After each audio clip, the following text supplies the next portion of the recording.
We are a couple of weeks into December, still a ways away from Christmas, but are you already starting to feel overwhelmed? I get it because we carry, as women, the majority of the holiday load. Frankly, we carry the majority of the mental load all year. And it's not because we want to, it's because it's expected, it's assumed, it's often invisible. And the only other people who get it are other women who are also carrying this holiday load. And so this episode is not about managing your calendar, finding more time in your day. It's your December survival guide. And I am your little elf here to support you so that you can actually feel good this season instead of overwhelmed. And today I'm talking about your December survival guide, feeling good instead of overwhelmed, because you deserve to feel good in December and at Christmas time, not just get through it or survive it. And most women move through December in this like, I got to get it all done. Where's my list of things to do, my list of things to make magic for my kids, the list of places to go, the list of presents to buy. There are so many things. And meanwhile, your inner world gets pushed aside, gets forgotten. There's no space for you. So, this episode is about reclaiming your calm, your joy, your sanity in a month that easily takes more than it gives, even though the season is about giving. And it's not about doing more. I'm not going to tell you that. I'm not going to tell you any hacks about fitting more in. It's more about choosing differently. Do you know, you probably get it. The real holiday labor load falls on women, and here are some stats. There's a YouGov poll that found that women do about twice as much holiday prep as men. And straight up, this is not about dogging men. This is just how society has been. And it's come from that place of women were at home, right? And so we did the shopping and the cooking and the organizing and the hosting and the planning. However, these are not gender specific roles that we have to be carrying on. But a Canadian study reported that women spend an average of 38 hours on holiday tasks. That's on top of probably full-time work or taking care of the kids or both. That's the equivalent of a full week of work compared to men, which is at 15 hours. And women take on so much of the emotional labor of the season, right? Managing family dynamics. Who's going to be where? Are they going to be okay? Where are they going to sit? When can we leave early? Can we come late? Are people going to be annoyed? It's also on us to remember the traditions or to make new traditions, to maintain harmony between the different people, to manage everyone's mood when people are tired, running from here to there, stressed, maybe eating too much sugar. And we still have to make everything magical season. And I said this the other day to my kids. We were out at dinner and I just said, I'm just really looking forward to when I wind down work, which I will. I'll wind down work, the kids will be off, and then we can have the magic of the season. And then immediately I was like, oh crap, I'm the one that makes the magic. I make the magic. And so there's so much mental load and stress. And research shows that women experience 33% increase in stress in December. But it's supposed to be the most magical time. That's why the elf is never shows up at our house. I think it would be such a fun and creative thing, but I know it would fall on me. And the stress of that every day coming up with something new for the elf to do. And I know there's lists and I know there's accounts you can follow. I don't have it in me. I know that I'd be in bed at night going, shoot, I didn't move the elf. I didn't do the elf stuff. Or, okay, I'll get out of bed and go do it. Or I'd be like, okay, I'll do it in the morning. And then panicking in the middle of the night that I'm not waking up on time before the kids. Now, 52% of women say the holiday season makes them feel more anxious than excited, and it makes sense. Women are three times more likely to report feeling overwhelmed by holiday responsibilities. That's why a lot of times on Mother's Day, we just want to be left alone. We just want no one to need us. And be nice if people waited on us hand and foot, but it'd be nice if we could just sip a cup of hot coffee or tea, read a book, do what we wanted to do. But all of these stats, they reinforce something. Your exhaustion, it's not personal, it's structural. It's based on how society has been and the expectations that follow on us. So I don't want to be all doom and gloom, but let's get deeper into that place of what actually causes December overwhelm. And so it's not the direction decorations, though we are the ones that put them up. It's not the dinners, though we're often the ones that make it. It's the invisible expectations that go along with it, right? So it comes from saying yes to events, to people's houses, to volunteering, maybe out of guilt. It's about feeling responsible for every family member's and friends' happiness, including teachers, including all the people we buy extra gifts for. It's trying to keep traditions alive when your energy just says, I don't have it in me. I don't have any more to give. It's carrying the emotional temperature, not of every person, but every gathering you're at. So if you go look at lights, or if you go pick out the tree, or if you are volunteering, then you have to make sure everybody is good all the time. And so it causes us to overfunction so that no one else has to. Always 10 steps ahead. Do they have their water bottle? Do they have their meds? Will they be happy where they're sitting? We're always thinking ahead. And then there's the pressure of being thoughtful. So making cookies rather than buying them because it's more thoughtful, or writing little notes, or specially wrapping presents rather than putting it in a bag for some tissue because it looks more thoughtful, a little bit more, we'll call it Martha Stewart. But this is where women lose themselves. And maybe you've been feeling that too. And we haven't even got into kind of the week before Christmas. And so here's the December survival framework. It's all about having some feel good foundations. And I asked my family, what is it that you want this Christmas? What do you want it to feel like? What are some things that have to happen so that you feel like it was a good Christmas? And they just kept saying, I don't know, I don't know, I don't know.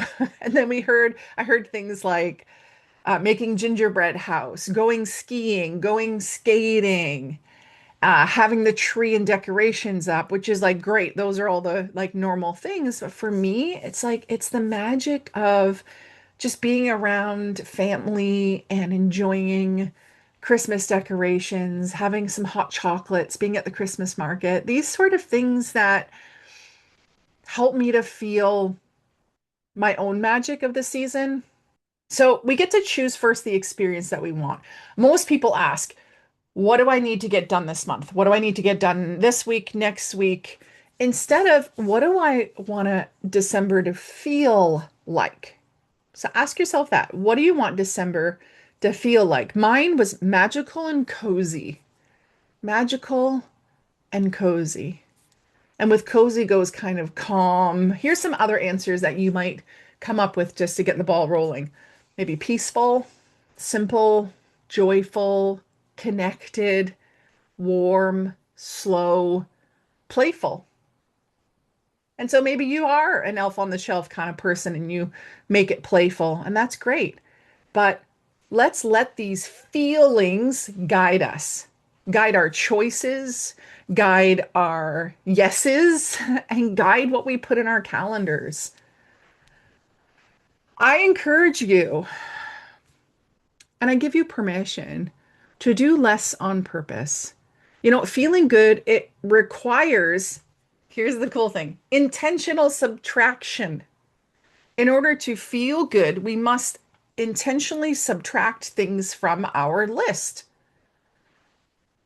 So it's funny, I was hearing the other day about someone talking about their Thanksgiving and how someone made the rolls from scratch and someone else made the cranberry from scratch. And you That was a surprise for me. Guaranteed. I'm not making rolls or cranberry sauce from scratch. My cranberry is the jelly kind that comes in the can and it plops out, and then I just break it up because it doesn't matter, right? It doesn't matter. And so I'm intentionally subtracting already in December because I feel stretched. I'm as I'm recording this, I'm just about to jump on a plane to go to Halifax for the CAPS convention. I also have both of my kids have their birthdays in the next 10 days. And then I also have Christmas, and it's all the holiday parties. And so last night I chose to skip a holiday party and do dinner with my family.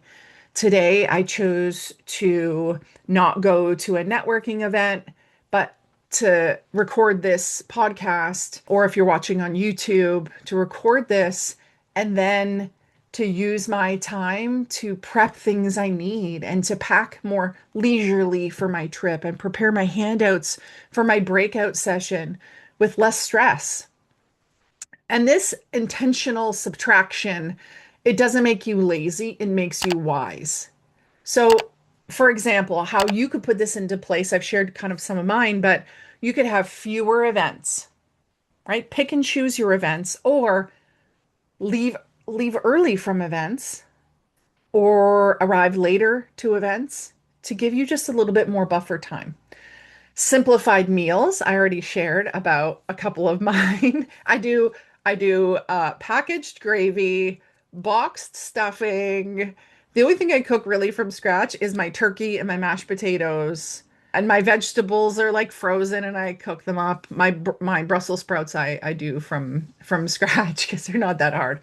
But simplify your meals. And if you have the means to go and purchase a pre-done meal, go for it. And don't be afraid to ask people, if you are hosting, to ask them to create dishes and to bring them. So it's a bit more potluck style rather than you having to have every burner on and pre-cook and pre-prep, because that is your time and that's also your money. What about a smaller gift list? So this year, we have my brother's family and my family have agreed that we're not going to do gifts because that requires buying them in advance and shipping them across Canada. So maybe there's less gifts. I often like to buy my own gifts for my kids' teachers. However, the class lead has offered to do something for Christmas for the teacher. I'm like, perfect. I sent the money, done. So that comes to also delegating tasks, and it can be delegating tasks in your family. So in my family, my husband's task is to put the lights up. This year, I had my kids put the decorations on the tree. That was amazing. I think I was making dinner when they did it. So I had a reason for being away, and that was really helpful. You can also eliminate any outdated traditions. Anything that you're just like, meh, that's not working for us anymore. One of our traditions is to have the Advent calendar with all the things to do every day leading up to Christmas. But being that I'm away for a week of the time, I decided to just not do it. And I might do it when we get back, add in a few things that we already would be doing and put them in. But I eliminated that this year. And do good enough instead of perfect. Good enough instead of perfect. And that can be for so many different things. It could be for your cookies rather than an elaborate one with piped icing on and everything. Why not chocolate chip cookies, right? Or even better, just go buy them from somewhere. You can choose simplicity without choosing guilt.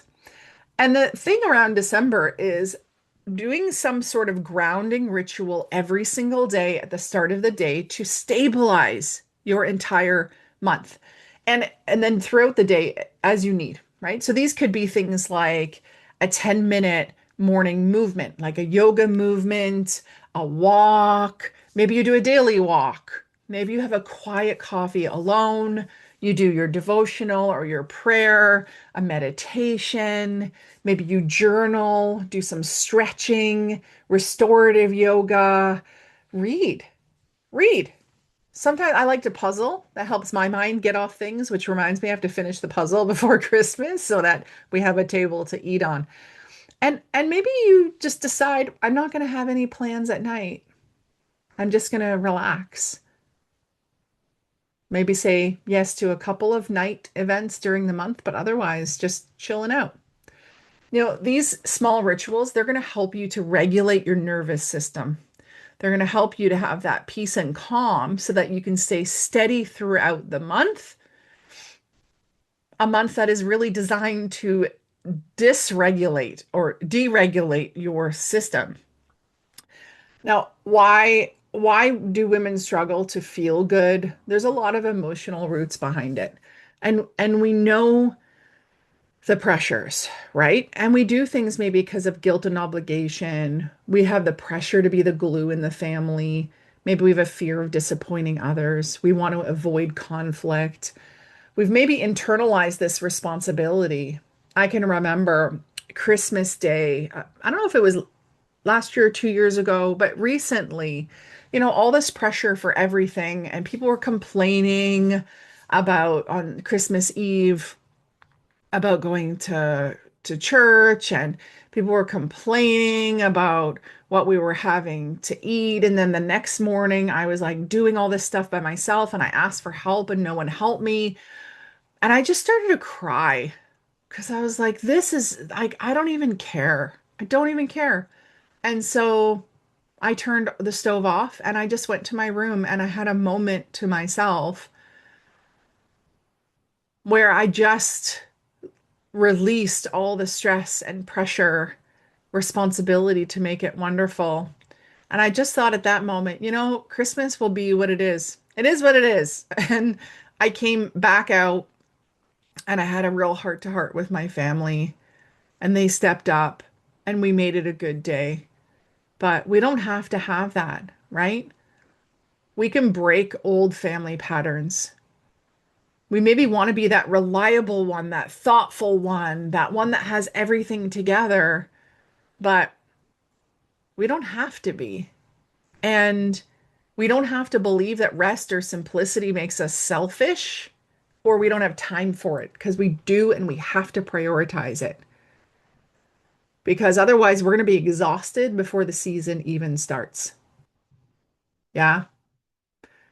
And I'm going to get to this feel good December plan, but I just want you to know that if you continue to let the pressure build, let December kind of take you down and be overwhelmed, you will be exhausted and they'll become the norm all month and into January. Your joy or that magic that I'm looking for will diminish. Your needs will disappear, resentment will build, and you'll start the new year where it's supposed to be like new year, fresh year, new you, all that. You're going to start it already drained. And you're then going to pick goals that just aren't as high and aren't as expanded as you would have picked had you been rested. Now, the holidays don't need to feel like a performance. They should just be about enjoying the moment and making a memory. Really, you deserve a December that nourishes you, just like it's nourishing so many other people, not emptying you. And as I shared, I've had that Christmas where I cried and I was like, this Christmas is supposed to be magical and great, and it wasn't. And I knew that I had pushed myself to the limit in the days and weeks previous. So let's get into a feel good December plan. So, as I said, let's think about one, what's the feeling that you want to lead with this month? And then compare everything, question everything based on that feeling. So, if it was magic, if it was joy, if it was peace, if it was calm, ask yourself, is this thing going to help me to get that? Hmm. Wouldn't that be fun to be able to do that? And you can.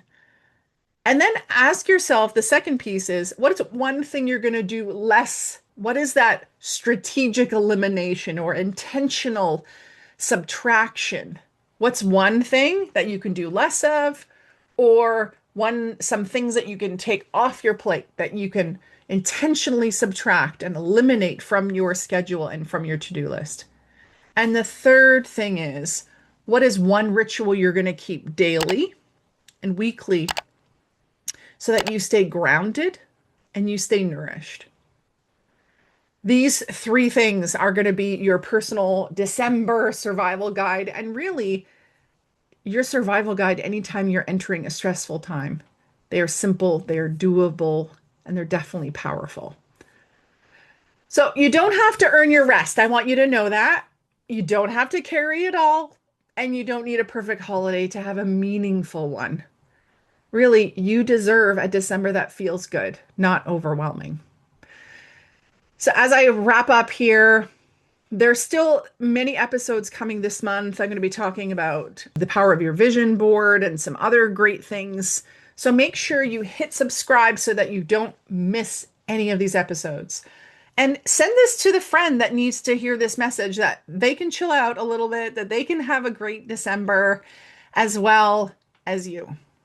And if you haven't yet, could you write us a review? That would be really helpful. What it does is when people are looking for new podcasts, they're going to read the reviews to see, is this a good podcast for me? And they're going to trust what you say. So if you could write one, that would be amazing. And when you do, if you want a little something special in the mail, then please send a screenshot of your whatever you wrote in your review to team@dianerolston.com with your mailing address, so we can send you a little something special in the mail.